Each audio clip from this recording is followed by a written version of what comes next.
Hello दोस्तों, IRT 2025 के entrance exam का फॉर्म की डेट और उसकी नोटिस दोनों चीज़ें आ चुकी हैं। जो डेट थी वो पहले 15 जनवरी को थी, लेकिन बाद में फिर चेंज होकर के ये 15 फरवरी यानी कि आज की डेट से हो गई है। तो इसकी ऑफिशियल नोटिस भी आ चुकी है, जिसको हमने यहाँ पर समराइज करके हर एक पॉइंट को यहाँ पर बना करके लिखा है कि आपको फॉर्म किस तरीके से भरना है, क्या क्या चीज़ें हैं, कितनी फीस लगती है। हर एक चीज़ को हमने यहाँ पर इस बार की जो 2025 की नोटिस है उसके हिसाब से इसको रखा हुआ है। आपको हमने बताया था कि जो फॉर्म है वो आ चुका है, लेकिन वहाँ पर वेबसाइट थोड़ा सा फिर से गड़बड़ हो गई थी, लेकिन वेबसाइट फिर से ठीक हो चुकी है। आप वहाँ पर जा करके फॉर्म भर सकते हैं।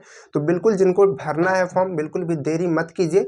तो चलिए पहले ये समझते हैं कि ये IRT में जो नोटिस आई है इसके फॉर्म की, इसमें क्या क्या पॉइंट्स आपको बताए गए हैं। सबसे पहले आपको यहाँ पर यह बताया गया कि जो आप यानी कि IRT की जो ऑफिशियल वेबसाइट है, ठीक है, एंट्रेंस एग्जाम की, वो है www.irtentrance.in। अगर आप इसको भूल जाते हैं तो आप इसको यहाँ पर स्क्रीनशॉट करके रख सकते हैं। यहाँ पर आप गूगल पर डालेंगे तो आप इसके ऑफिशियल वेबसाइट पर पहुँच जाएंगे, और आपको यहाँ पर डिस्क्रिप्शन में यानी कि वीडियो के डिस्क्रिप्शन में भी आपको यहाँ पर ये लिंक मिल जाएगा। उसके बाद यहाँ पर सेकेंड पॉइंट है कि फ़ीस कितनी लगेगी। भाई हमको फॉर्म भरना है तो फॉर्म की फ़ीस कितनी लगेगी।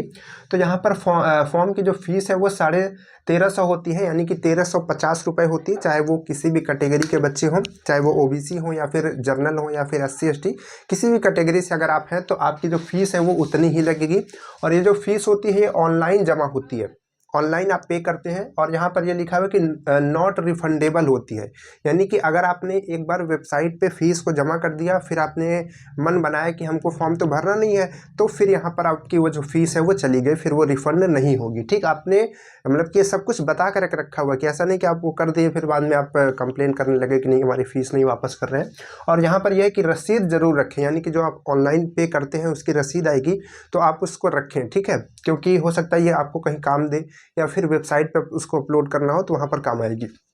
चलिए, इसके बाद सेकंड क्या है। सेकंड यहाँ पर है कि इसमें जितने भी कोर्स कराए जाते हैं वो सभी उत्तर प्रदेश सरकार और AICTE से मान्यता प्राप्त है। ये सब उसका ऑफिशियल बताया गया है। इसके बाद जो काम की चीज़ है यहाँ से है, ठीक, ये क्या है, पात्रता। पात्रता क्या होता है, एलिजिबिलिटी कहते हैं इसको इंग्लिश में। तो इसमें 3 तरीके के कोर्सेज के एग्ज़ाम होते हैं। एक होता है 6 सेमेस्टर जो कि 3 साल का होता है, एक होता है 4 सेमेस्टर जो कि 2 साल का होता है, और एक होता है 3 सेमेस्टर यानी कि जो कि 2.5 साल का होता है, ठीक है, 2.5 नहीं 1.5 साल का, 1.5 ईयर का होता है।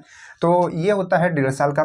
तो इसमें इसके कुछ एलिजिबिलिटी है, यानी कि क्या क्या हमारे पास डिग्री रहनी चाहिए जिससे हम ये फॉर्म भर पाएंगे, वो एलिजिबिलिटी होती है, पात्रता होती है।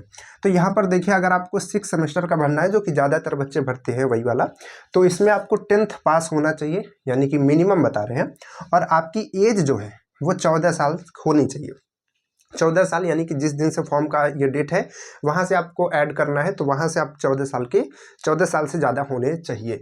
इसके बाद यहाँ पर अगर आप बात करेंगे कि लास्ट कितना है, यानी कि कितने साल के हम रहें, तो इसमें एज लिमिट नहीं है। आप कितने भी बड़े हो सकते हैं, आप बूढ़े हो सकते हैं, ऐसा है कॉलेज का। देखिए सोचिए कि यहाँ पर अगर आप मान लीजिए कि 30 साल के हैं तब भी आप इसका एंट्रेंस एग्जाम दे सकते हैं, नॉर्मल, कोई बात नहीं। इसके बाद क्या है, यहाँ पर 4 सेम में क्या है, 4 सेम में आपको 10+2 होना पड़ेगा, यानी कि 10+2 मतलब 10 नहीं 12 अगर आप कंप्लीट करके रखे हुए हैं तो आप इसका फॉर्म भर सकते हैं। ठीक, ऐसा नहीं कि 12 वाले इसको नहीं भर सकते, इसको भर सकते क्योंकि उनके पास तो ज़्यादा है ना, ये मिनिमम कह रहा है इतना। और यहाँ पर आपकी एज 16 साल से ज़्यादा होनी चाहिए। उसी तरीके से यहाँ पर 3 सेम में आपको 10+2 और 18 साल से आप ज़्यादा होने चाहिए। ये इसकी पात्रता है, ये एलिजिबिलिटी है। इसके बाद बात करते हैं एडमिट कार्ड आपको कैसे आएगा। मान लीजिए कि आपने फॉर्म भर दिया है, ठीक है, फॉर्म आपने भर दिया, हर चीज़ भर दिया, एग्ज़ाम डेट आपको पता चल जाएगी। सारा कुछ आपको हमने पहले भी बता के रखा है, क्या डेट है क्या डेट नहीं है। आज से भरा जाना स्टार्ट है और ये लगभग 30 तक चलेगा। 30 आई थिंक जनवरी फरवरी मार्च अप्रैल मई, जनवरी फरवरी मार्च अप्रैल तक चलेगा, ठीक है, जब 4 मंथ्स तक। तो आपको यहाँ पर स्क्रीन पर दिख रहा होगा, ये सारा स्क्रीन पर दिख रहा होगा कौन कौन से डेट पे ये चलेगा। चलिए, तो उसको आप लिख लीजिएगा। इसके बाद क्या है, स्क्रीनशॉट करके उसको आप रख लीजिए। इसके बाद नेक्स्ट पॉइंट है एडमिट कार्ड। मान लीजिए कि आपने फॉर्म भर दिया है, अब इसके बाद आपको एडमिट कार्ड कहाँ पर मिलेगा। ठीक है, आपने ऑनलाइन फॉर्म भरा है तो ऐसे तो आप भटकते रहेंगे, कहाँ पर मिलेगा, तो ये निर्धारित समय पर आपको वेबसाइट पर बता दिया जाएगा और अपलोड कर दिया जाएगा। और आपको यहाँ पर एक चीज़ ध्यान रखना है कि आप जो भी नंबर देंगे, जो भी मोबाइल नंबर देंगे और जो भी ईमेल आईडी देंगे, वहाँ पर बहुत ही सही और वैध यानी कि अपनी जो मान लीजिए कि जो भी स्टूडेंट भरना चाह रहा है, हमने आपको बताया था इसकी पिछली वीडियो में भी कि अगर आप भरना चाह रहे हैं तो आप अपनी एक नई, मम्मी पापा की छोड़ करके आप अपनी नई एक वेबसाइट बना लीजिए, सॉरी ईमेल आईडी बना लीजिए। ठीक है, ईमेल आईडी बना लेंगे तो हर जगह काम आएगी, क्योंकि इन फ्यूचर आपको वो काम आता ही रहेगा। और अपना एक फ़ोन नंबर रख लीजिए। ठीक, तो यहाँ पर 2 चीज़ आप कर लीजिए, उसी से सब कुछ कीजिए, ताकि वहीं पर आपका एडमिट कार्ड हर एक चीज़ आए। ठीक है, चलिए इसके बाद बात करते हैं नाम, माता का नाम, जन्म तिथि, ये सब कैसे होने चाहिए। तो यहाँ पर 10th का आपका मार्कशीट होता है, चाहे आप 10+2 इस सेमेस्टर में भर रहे हो, चाहे इसमें भर रहे हो, चाहे इसमें भर रहे हो, लेकिन यहाँ पर जो प्रमाण पत्र आपका देखा जाएगा वो 10 के हिसाब से देखा जाएगा, यानी कि 10th के हिसाब से। 10th में आपने जो भरा है मम्मी का नाम, जो आपने भरा है पापा का नाम, जो आपने भरा है डेट ऑफ बर्थ, ठीक है, जो आपने अपना नाम भरा है वही नाम वहाँ पर होना चाहिए फॉर्म में, नहीं तो फॉर्म जो है आपका रिजेक्ट कर दिया जाएगा। और आपको हमने बताया कि अगर आप इतना पे कर चुके हैं तो आपको वो पैसा वापस नहीं होने वाला। चलिए इसके बाद क्या है, इसके बाद लिखा है कि नाम में श्री, श्रीमती का उपयोग ना करें। जैसे कि मम्मी का नाम होता है, पापा का नाम होता है, तो हम लोग उसमें मिस्टर या फिर मिसेस या फिर श्री या श्रीमती लगाते हैं। तो जब आपको फॉर्म भरना है तो आपको उनमें इन चीज़ों को नहीं भरना है। ठीक, आप उसमें श्रीमत लगाइए कि श्री, आपका जो भी पापा का नाम हो, मम्मी का नाम हो, उसमें ये चीज़ें नहीं लगानी आपको। इसके बाद बात करते हैं नेक्स्ट पॉइंट। नेक्स्ट क्या है, चलिए यहाँ हो गया। इसके बाद है काउंसलिंग। देखिए काउंसलिंग बहुत ही ज़रूरी चीज़ है। आप थोड़ा सा प्रोसेस को समझिए कैसे होता है एडमिशन, क्योंकि अगर हम आपको अपनी इंफॉर्मेशन दें, यानी कि अपनी आइडेंटिटी बताएं, तो हम लोग उसी कॉलेज से पढ़े हुए हैं, तो इस वजह से आपको बहुत अच्छे तरीके से हर एक चीज़ को बता सकते हैं। तो देखिए काउंसलिंग क्या होता है, कैसे होती है, कब होती है। तो देखिए जैसे आप फॉर्म भरेंगे, फॉर्म भरने के बाद आपका एडमिट कार्ड आएगा, कहाँ पर आएगा, वेबसाइट पे आएगा, और वेबसाइट से आप डाउनलोड करेंगे। उसके बाद आप एग्ज़ाम देने जाएंगे, जो भी डेट पे होगा एग्ज़ाम, अगर क्वालिफाई होगा तो आपके ईमेल पे फिर से आएगा कि आप क्वालिफाई हो चुके हैं। जैसे आप क्वालिफाई हो चुके होंगे, आपको काउंसलिंग के लिए बुलाया जाएगा। तो वहाँ पर काउंसलिंग की डेट आती है, तो काउंसलिंग में आप जाएंगे तो बहुत बड़ा सा हॉल है जिसको ऑडिटोरियम कहते हैं। तो वहाँ पर आप बहुत सारे बच्चे बैठे रहेंगे और आपको वहाँ पर एक कोड मिला रहेगा, उस कोड के हिसाब से आपको वहाँ पर बुलाया जाएगा। तो जब वहाँ पर जाएंगे तो अगर सीट खाली है, जिस भी ब्रांच में सीट खाली है, तो आप उस ब्रांच में एडमिशन ले सकते हो। तो काउंसलिंग के लिए बुलाया जाता है। और इसमें देखिए लिखा है कि उसी को हम लोग काउंसलिंग कहते हैं। उसके बाद उसमें काउंसलिंग में पूरे टोटल, वो कई दिनों तक चलती है काउंसलिंग, उसमें टोटल फिर 975 बच्चों को लिया जाता है। ठीक है, बाकी के जो बच्चे होते हैं उनको हटा दिया जाता है। देखिए इसमें क्या कहा गया है कि काउंसलिंग जो है यह प्रवेश की गारंटी नहीं देता है। कहने का मतलब क्या है, कहने का मतलब यह है कि काउंसलिंग के लिए ज़्यादा बच्चों को बुलाया जाता है। जैसे लेना है 975 बच्चों को, लेकिन बुलाया जाता है 1000 से ऊपर बच्चों को, 1000 से ज़्यादा बच्चों की 1100-1200 बच्चों को बुलाया जाता है। ताकि कुछ बच्चे क्या करते हैं, वो छोड़ देते हैं। जैसे कि वो आएंगे कॉलेज में काउंसलिंग के दिन, लेकिन वो एडमिशन नहीं लेंगे, उनका सिलेक्शन हो गया है, क्वालिफाई हो गया, फिर भी नहीं लेंगे। तो जो ऊपर के बच्चे होंगे उनको उसमें फिल कर दिया जाता है, तो कुछ बच्चों को ज़्यादा लिया जाता है। तो अगर आपको काउंसलिंग के लिए बुलाया गया है तो आप ये मत समझिए कि ज़रूरी नहीं है कि आपका वहाँ पर प्रवेश हो ही गया है। काउंसलिंग ये नहीं कहता है कि आपका एडमिशन पक्का हो चुका है। पक्का कब कहेगा, जब वहाँ पर आप आकर के आपको जो IRT का प्रशासन है, जो वहाँ का पूरा सिस्टम है, वो जब तक वैलिड नहीं करेगा कि आपका एडमिशन हो चुका है, सब कुछ फीस जमा करेगा, तब तक आप वहाँ पर एडमिशन नहीं ले सकते। ठीक है, काउंसलिंग का मतलब ये नहीं कि आपको प्रवेश मिल गया है, इस बात को ध्यान रखिएगा। चलिए इसके बाद है नेक्स्ट पॉइंट पे है कि फ़ोटो आपको कब की लगानी है, उसमें 3 महीने के भीतर की खींची गई रंगीन फ़ोटो।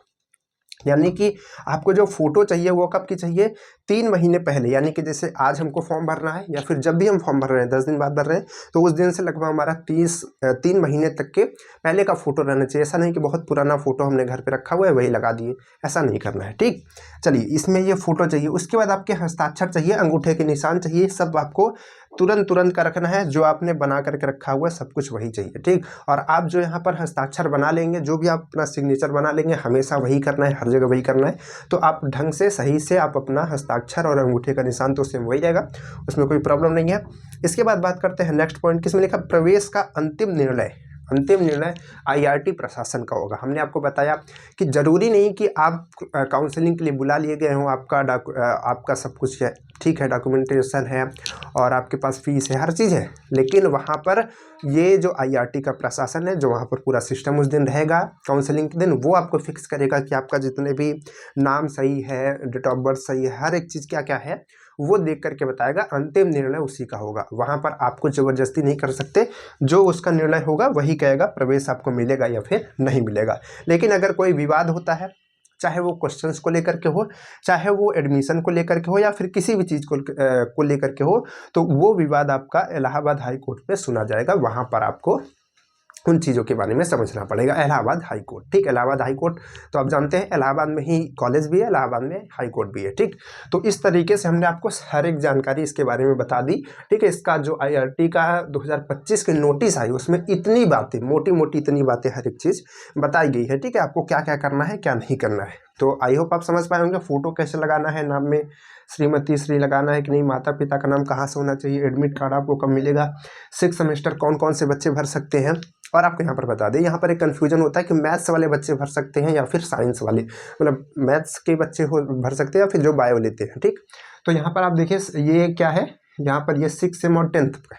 तो 10th में तो आपको मैथ और बायो रहता नहीं है, वहाँ पर साइंस रहती है। तो चाहे मैथ वाले बच्चे हो चाहे बायो वाले बच्चे हो, दोनों भर सकते हैं, ठीक है। यहाँ पर ये दोनों बच्चे फिलअप कर सकते हैं। इसके बाद आपको इधर बता दिया, और ये जो वेबसाइट की लिंक है आपको डिस्क्रिप्शन में मिल जाएगी। आप वहाँ से क्लिक करके पूरा आपको यहाँ सब कुछ खुल जाएगा, जितना भी वेबसाइट पे हर एक चीज़ आप देख सकते हैं। उसकी एडमिशन की डेट, काउंसलिंग की डेट, काउंसलिंग की डेट खैर अभी नहीं है, एडमिशन की डेट और अप्लाई करने का डेट, मतलब कि फॉर्म अप्लाई करने का डेट, फॉर्म क्लोज करने का डेट, हर एक चीज़ वहाँ पर मिल जाएगी आपको। IRT की बहुत सारी फोटोज़, हर एक चीज़ यहाँ पर वेबसाइट पे अवेलेबल है।